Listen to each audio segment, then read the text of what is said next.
ప్రతి విద్యార్థికి 1వ తరగతి నుంచి 10వ తరగతి వరకు ప్రతి విద్యార్థికి కొత్త టెక్స్ట్ బుక్స్, అదేవిధంగా 1వ తరగతి విద్యార్థులకు నోట్ పుస్తకాలు, అలా పై తరగతిలో వెళ్ళిన కొద్దీ వాళ్ళ అవసరాలకు సరిపోను నోట్ పుస్తకాలను అందిస్తూ 9, 10 తరగతుల విద్యార్థులకు 14 నోట్ పుస్తకాలు అందిస్తూ ప్రతి విద్యార్థికి 2 జతల యూనిఫామ్స్ ఇస్తూ వాళ్ళు చదువులో వసతులు లేకుండా వెనుకబడిపోవద్దు అనే ఉద్దేశంతో రాష్ట్ర ప్రభుత్వం అందిస్తున్న వాటిని ఈరోజు మా పిల్లలందరికీ అందించడం జరిగింది.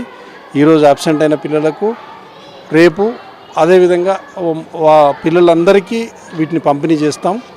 అదేవిధంగా ప్రభుత్వ పాఠశాలలలో మిడ్ డే మీల్స్, పౌష్టిక ఆహారంతో కూడిన మధ్యాహ్న భోజనం అందించడం జరుగుతుంది. ఈ మధ్యాహ్న భోజనంలో వారానికి 3 సార్లు ఎగ్స్ పెట్టడం జరుగుతుంది. మిగతా 3 రోజులు అంటే మంగళ, గురు, శనివారాలలో విద్యార్థులకు ఐరన్ లోపం ఉండొద్దు, బలంగా ఎదగాలి, శారీరకంగా పుష్టికరంగా ఉన్నప్పుడే పిల్లలు చదువులో వెనుకబడిపోరు అనే ఒక సదుద్దేశంతో రాగి జావను అందించడం జరుగుతుంది. ప్రతిరోజు ఆ 3 రోజులు రాగి జావను అందించడం జరుగుతుంది.